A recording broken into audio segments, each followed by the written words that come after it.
Welcome to In It to Win It. This is Steve Barton. Thank you for tuning in. I am here, Santiago Capital, Brent Johnson. Thank you for coming on the show. Absolutely. Yes. If you could do us a favor and just a quick, 2-minute of your dollar milkshake theory. Sure. Well, essentially, the dollar milkshake theory, it's kind of take on a life of its own. It's really my way of understanding and explaining how I think a sovereign debt crisis will play out. I think with all the debt in the world, we are approaching a time where there's consequences to all that debt. Yeah. And as that happens, I think the US dollar will be seen as a relative safe haven in the world. Now, I know a lot of people think that the dollar is kind of on its last days and there's this de-dollarization trend and people are going to stop using the dollar. And I understand the thinking, but when you actually get down to the actual real practicalities of that, the de-dollarization has actually been pretty small. The desire is there, the actual implementation is pretty low. And I kind of equate it to the green energy. Everybody wants to transition to green energy.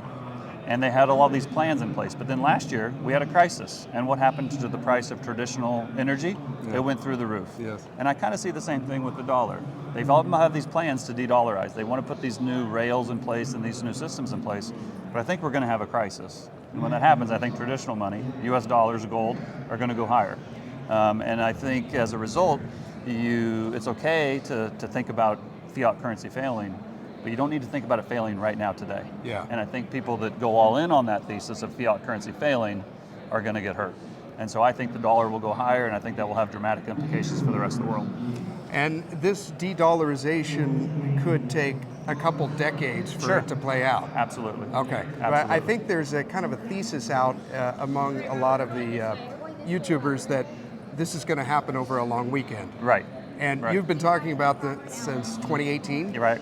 And I think you said it first at this conference. That's right. Okay. Yeah. And now the way this kind of works is there's a, let's say China is buying goods from another country, India, and they, one country's buying $300 million worth of goods, the other country's buying $350 million worth of goods. They make the exchange, and that $50 million difference is done in dollars, correct? Well, it's even more simple than that. Let's use, if a company in Tokyo is buying a food company in Tokyo is buying soybeans from Brazil, they'll import it from Brazil, but that invoice for that transaction is done in dollars. Okay. And so, there's this huge demand for dollars outside the United States. The market for dollars outside the United States is called euro dollars. That market is bigger than the dollar market inside the United States. So there's an incredible amount of demand. So when the Fed, quote unquote, prints money, they're not just printing money for the United States, they're printing money for the whole world. Yeah. No other country has that advantage. Yeah. And so that is one of the reasons why I think the US dollar's days will last a little longer than many other people. Yeah, okay. Now, if you had to say, where would you put your capital over the next 3 to 5 years? Sure. What percentage allocation would you have in? Well, I think what you do is you keep it really simple. You put 25% in gold, 25% in real estate, 25% in US equities, and 25% in cash. And then you wait, and when there's a big dislocation somewhere and something's selling for 50 cents on the dollar or 30 cents on the dollar, you use that cash and you go in and you buy something. Okay.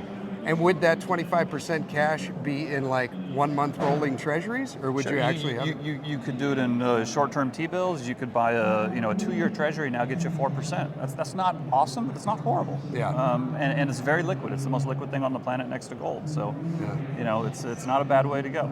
Okay. Again, I think in this time of crisis that I think we're going to have, the number one goal is to survive and advance. Yeah. And if you have diversification, you have cash, you have gold, you should make it through it. Right on. Awesome. Well, thank you very much, Brent. All right. Thanks for coming on having the me. show. Thank you for tuning in. Hit the like and subscribe, and we will talk to you next time.